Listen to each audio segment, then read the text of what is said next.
The city of Chicago birthed the music genre known as drill, a highly negative genre in which gang members taunt, smoke and diss rivals for social media attention, clout and following. In spite of the genre being negative, it helps paint an accurate depiction of life within some of the most violent neighborhoods across the city. Throughout the years, drill artists have come and gone, with many being booked for murder, or being killed because of long-running rivalries.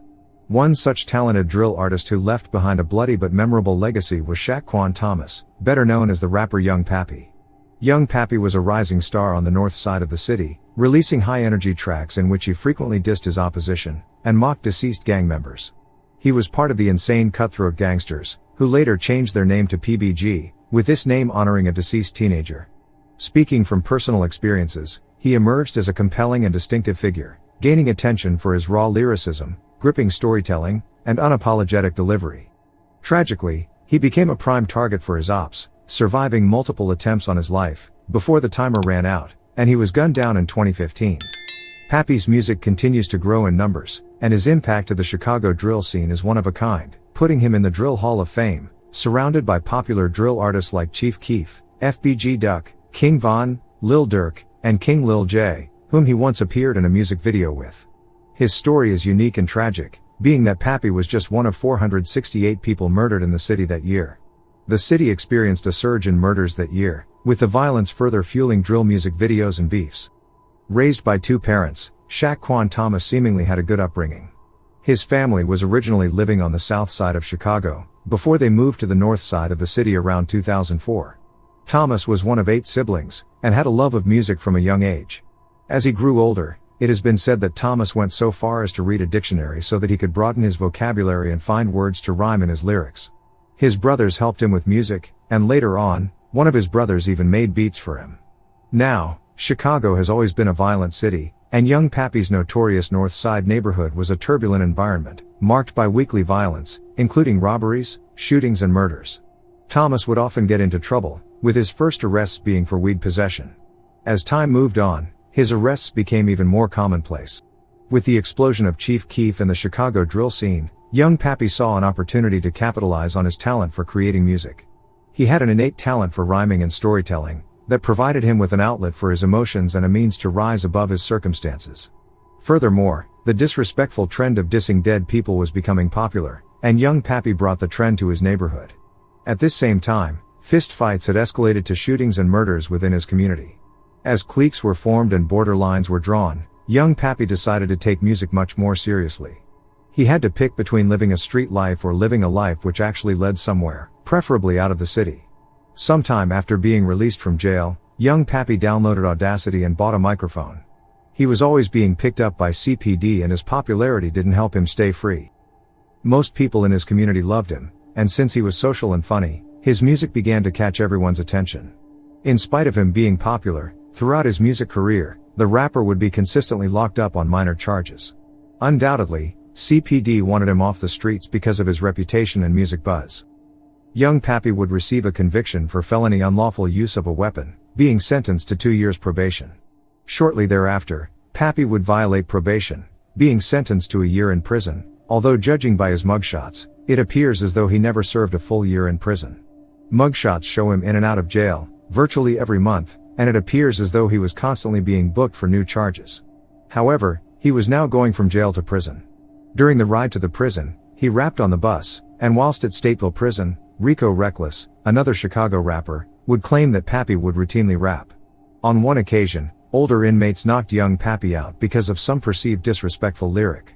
Upon his release, Pappy was interested in doing a music collaboration with Reckless. His untimely death prevented this.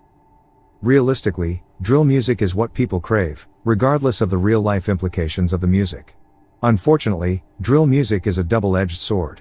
The negative energy that Pappy was putting out when it came to dissing dead people and doing shootings, came with a cost. Mensa Keifel, aka 2 Cups, was a close friend of the popular North Side rapper. Pappy dedicated a song to his deceased friend, which expressed his emotional pain at losing someone to gun violence. The shooting death of Mensa was reportedly retaliation for Pappy shooting at a rival gang member the month prior. A masked gunman opened fire on a group of teenagers, fatally striking 17-year-old Marquio Carr in the back of the head. 18-year-old Young Pappy was present at the time, also receiving a bullet wound. Fortunately for Young Pappy, his arm wound was not life-threatening and he took himself to hospital. The teenagers were gathered near to a McDonald's, and following an argument with another group, the shooting had been ignited. Rumors spread that Young Pappy had been the intended target of the shooting, likely because of his unapologetic and taunting drill music videos. The shooter had let off shots before running away from the crime scene. Investigators placed a bloody white sheet over Marquio's body, and his corpse was kept at the scene until nightfall.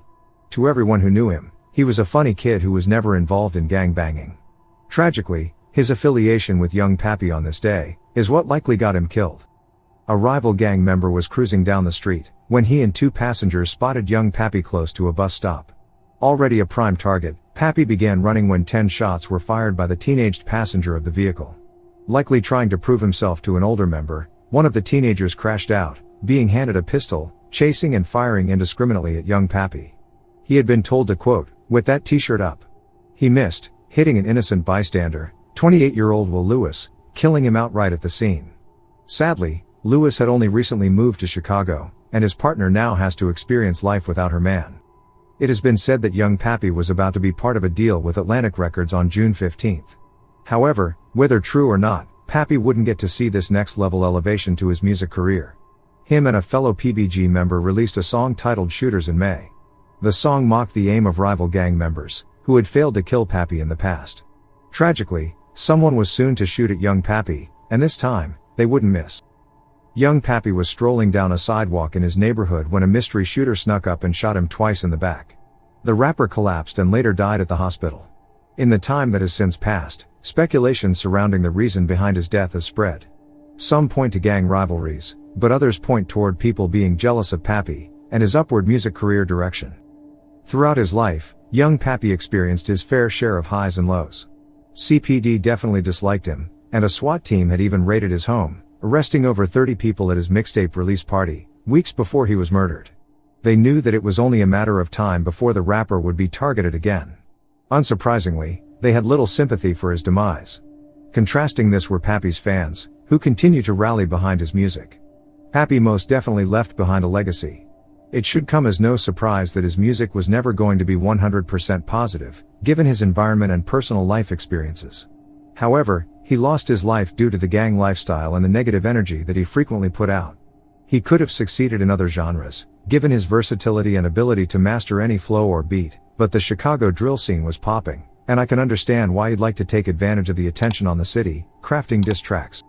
Rest in peace to the innocent victims, and Young Pappy.